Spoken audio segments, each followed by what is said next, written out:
Hey guys, welcome back to my YouTube channel. और मैं आशा करता हूँ कि आप सभी ठीक होंगे, अच्छे होंगे, स्वस्थ होंगे, है ना।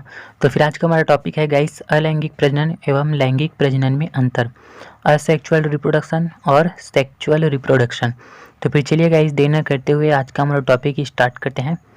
सबसे पहले देखते हैं हम अलैंगिक प्रजनन, है ना, असेक्सुअल रिप्रोडक्शन। इस प्रजनन में केवल एक ही पूर्वज की आवश्यकता होती है। ठीक है गाइस, क्या बोल रहा है इसमें, जो है केवल एक पूर्वज यानी कि कोई एक जनक की आवश्यकता होती है, चाहे वो नर हो या मादा हो, मेल हो या फीमेल हो। ठीक है, कोई एक की आवश्यकता होती है असेक्सुअल रिप्रोडक्शन में। इधर देखते हैं सेक्सुअल रिप्रोडक्शन। इस प्रजनन में दो पेरेंट्स अर्थात नर एवं मादा दोनों की आवश्यकता होती है। ठीक है गाइस, जो सेक्सुअल रिप्रोडक्शन है उसमें जो है दो जनकों की आवश्यकता होती है, वो भी विपरीत लिंग वाले, यानी कि एक नर और एक मादा। ठीक है, सबसे पहला जो डिफरेंट है ये, इसमें केवल एक पेरेंट्स की आवश्यकता होती है जो असेक्सुअल रिप्रोडक्शन है उसमें, और जो सेक्सुअल रिप्रोडक्शन है उसमें जो है केवल बोल रहा हूँ, सॉरी, इसमें जो है दो पेरेंट्स की आवश्यकता होती है, वो भी विपरीत लिंग वाले। ठीक है गाइस, अब देखते हैं सेकंड नंबर का, असेक्सुअल रिप्रोडक्शन। पूरा शरीर या एक कोशिका प्रजनन इकाई का कार्य करता है ना। आप लोगों ने असेक्सुअल रिप्रोडक्शन पढ़ा होगा तो फिर उसके टाइप्स वगैरह भी पढ़े होंगे, है ना। यदि नहीं पढ़े हैं तो फिर मैं डिस्क्रिप्शन में लिंक दे दूंगा, आप जो है वहाँ जाकर जो है देख सकते हैं, है ना।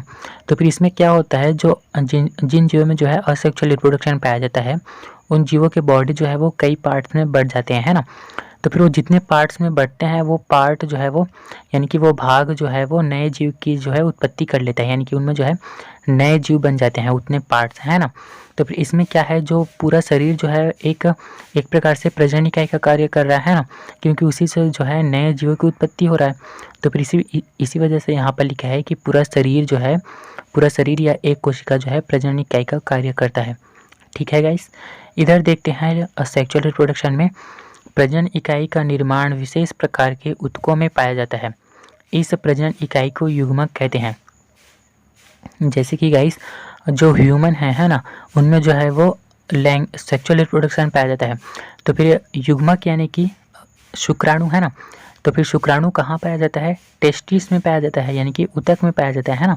तो फिर उसी को लिखा है कि प्रजनन इकाई का निर्माण जो है विशेष प्रकार के ऊतकों में पाया जाता है।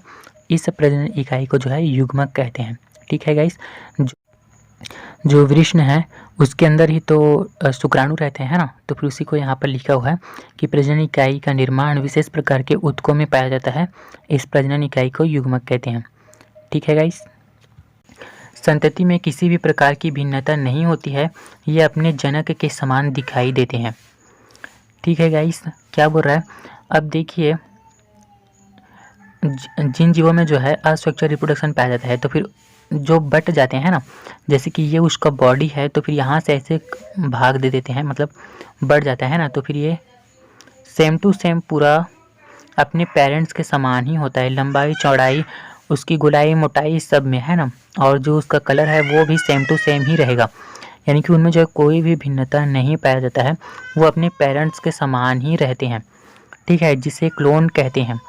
ठीक है गाइस, जो असेक्सुअल रिप्रोडक्शन के द्वारा जो बच्चे जन्म लेंगे, है ना, तो फिर उसे जो है क्लोन कहते हैं। क्यों कहते हैं क्लोन, क्योंकि वो जो है अपने पेरेंट्स के समान ही दिखाई देते हैं, हूबहू उसकी कार्बन कॉपी होता है। ठीक है, इधर देखते हैं सेक्सुअल रिप्रोडक्शन में संतति माता पिता से भिन्न होते हैं। ठीक है गाइस, जो संतानें हैं, है ना, जो सेक्सुअल रिप्रोडक्शन के द्वारा जन्म लेते हैं बच्चे, वो जो है अपने माता पिता से जो है डिफरेंट होते हैं। जैसे कि मानव का ही ले लीजिए, जैसे कि हम लोग में जो है सेक्सुअल रिप्रोडक्शन पाया जाता है, तो फिर हम क्या अपने माता पिता के समान हूबहू दिखते हैं क्या, नहीं दिखते, है ना। यदि माता पिता अगर गोरे हैं तो फिर कई बार बच्चा काला भी हो जाता है, और नाक मुंह सेम कार्बन कॉपी थोड़ी ना होता है ना, थोड़ा सा डिफरेंट ही होता है। तो फिर वही यहाँ पर लिखा हुआ है। इधर देखते हैं असेक्सुअल रिप्रोडक्शन में समसूत्री विभाजन होता है। ठीक है, जो असेक्सुअल रिप्रोडक्शन है उसमें जो है समसूत्री विभाजन होता है। अब इधर देखते हैं गाइस, सेक्सुअल रिप्रोडक्शन में युग्मक निर्माण में अर्धसूत्री विभाजन एवं युग्मनज के विभाजन में समसूत्री विभाजन होता है। ठीक है गाइस, जो युग्मक का निर्माण होगा, है ना, उसमें जो है अर्धसूत्री विभाजन होता है, लेकिन जो युग्मनज के विभाजन में जो है में जो है समसूत्री विभाजन होता है। ठीक है, तो फिर दोनों विभाजन होता है, समसूत्री एवं अर्धसूत्री विभाजन। ठीक है, और सबसे लास्ट पॉइंट है विभिन्न वैसे तो ये लास्ट पॉइंट नहीं है, लेकिन 5 पॉइंट मैं लिखा हूँ इसी वजह से ये लास्ट है ना। विभिन्नताएं उत्पन्न नहीं होती है। अब देखिए जो बच्चे हैं ना वो पेरेंट्स के समान ही दिखाई देते हैं, तो फिर कोई भिन्नता वो उत्पन्न हुआ क्या? नहीं हुआ है ना। तो फिर इससे जो है जो असेक्सुअल रिप्रोडक्शन है उससे जो है कोई भी भिन्नताएं उत्पन्न नहीं होता है। ठीक है गाइस, इधर देखते हैं सेक्सुअल रिप्रोडक्शन में विभिन्नताएं उत्पन्न होता है क्योंकि जो बच्चे हैं वो पेरेंट्स के समान दिखाई नहीं देते। ठीक है गाइस, और इनमें समानताएं क्यों होता है बताऊं? समसूत्री विभाजन के द्वारा, समसूत्री विभाजन की वजह से जो है इनमें विभिन्नताएं उत्पन्न नहीं होता है। और इसमें जो है समसूत्री और अर्धसूत्री विभाजन होता है, इसी वजह से जो है इसमें विभिन्नताएं पाया जाता है। ठीक है गाइस, क्यों पाया जाता है विभिन्नताएं करके पूछेंगे तो फिर आप बता सकते हैं कि इसमें समसूत्री होता है, इसमें अर्धसूत्री होता है। ठीक है गाइस, तो फिर आई होप ये वीडियो आप लोगों के लिए थोड़ा सा भी हेल्पफुल हुआ होगा, या फिर इस वीडियो से आप लोगों का थोड़ा सा भी हेल्प हुआ होगा तो फिर प्लीज़ वीडियो को लाइक करेंगे, चैनल को सब्सक्राइब करेंगे, दोस्तों में भी शेयर करेंगे ताकि उनका भी फ़ायदा हो। और अपने टीचर से भी पूछ सकते हैं क्योंकि मेरे से भी कुछ मिस्टेक हो सकता है, तो फिर ये नहीं कह रहा कि मैं ठीक से पढ़ा लेता हूँ करके, तो फिर आप अपने टीचर से भी पूछ सकते हैं, या फिर आपके घर में कोई बड़े होंगे जो पढ़ कर निकल गए होंगे 12th वगैरह, तो फिर आप उनसे भी पूछ सकते हैं।